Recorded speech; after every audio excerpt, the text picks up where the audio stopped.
So I've just gone through the 7 senses. Now let's play with how we layer them.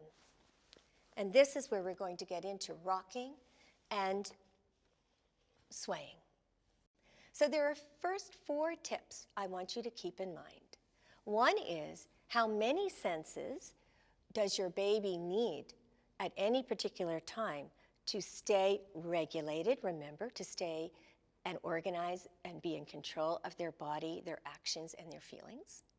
The second is the rate of that sensory input.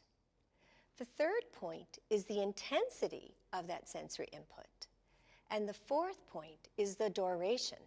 How long does your baby need that input coming in to help them stay organized and gain control of their emotions, their feelings, and their physical sensations? So first, get back into your body. Notice your breath. Just notice where it is first. You don't need to change it. And then, once you notice the quality of your breath in and the quality of your breath out, take a moment to do that simple exercise. Let's breathe in for 3. Maybe there's a pause. And out for 4. Now, let's approach the baby and take a look and see how she's doing. Ah, I see the baby's looking at me. So first, I'm just going to look without saying anything, introducing the visual sense. My facial expression is also going to engage the baby. And think about how you use your face. That's another tool for the visual sense. It's very common for us to be very animated when we engage with babies, so let's try that. And now I'm going to say something. Good morning. How are you today? Oh, you have a tummy ache. You're not feeling so well. I see you moving all around. Let's pretend this is a real baby. She's moving all around. Let me see if I can help you.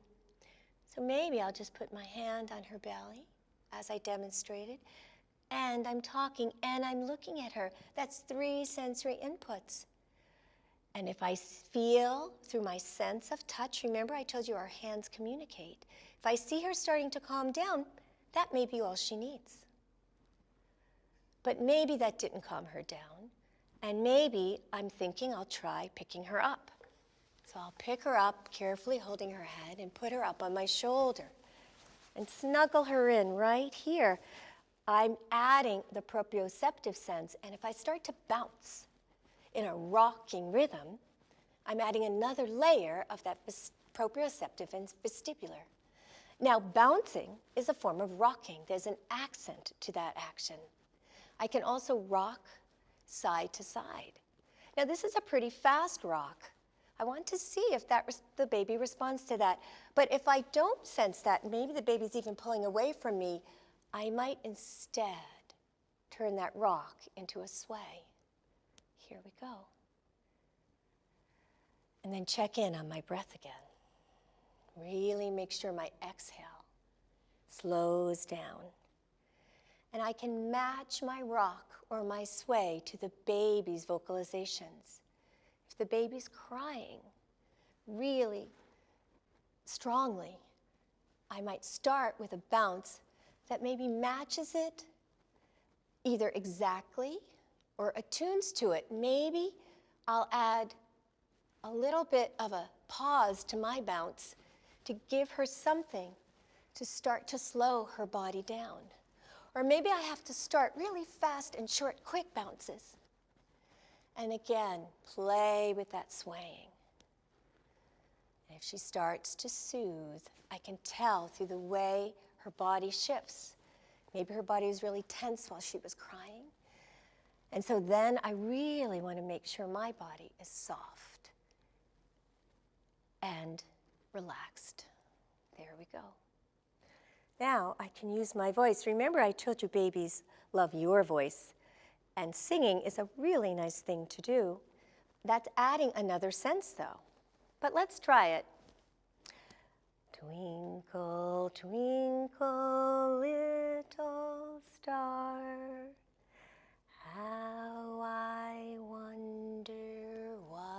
you are.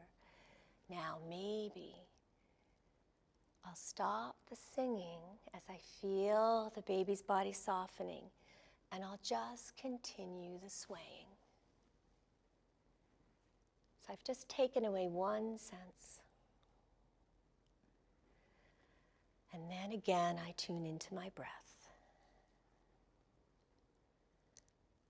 There we are. And then maybe slowly, slowly, I'll make my sway even smaller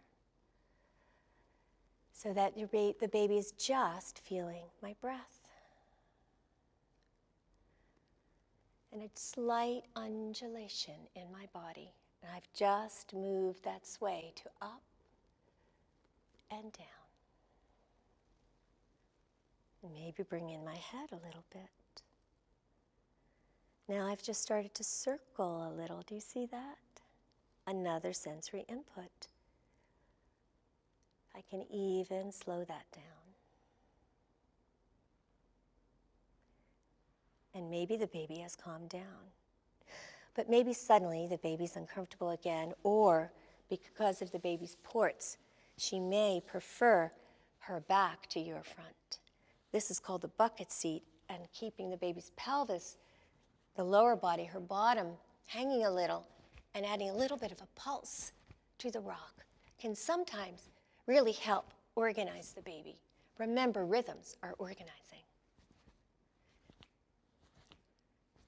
So as long as you hold them securely, putting your hands under their knees, letting their legs bend down, and giving that little pulse. And then maybe I'll turn it into a rock. This is an accented pulse. This is a rock. Next, we might want to put on music. But again, that's another layer. Auditory sensing, were you thinking it? Yes, that's adding the auditory. So let's try a piece of music that has a rhythm. Maybe the wheels on the bus go round and round, round and round, round and round. The wheels on the bus go round and round, all through the town. And if you're not comfortable singing, of course, you can put on a tune that your child loves. It doesn't have to just be children's music, though. Children respond to a wide variety of songs, and a trick or a key is if you like that song and it relaxes and soothes you, there's a good chance your baby will pick up on that too and respond. So, I hope I've given you lots of ideas of how to layer the senses and take them away. And you can try it with your baby and you have success. Thank you so much for listening, and I look forward to seeing you at MSK Kids.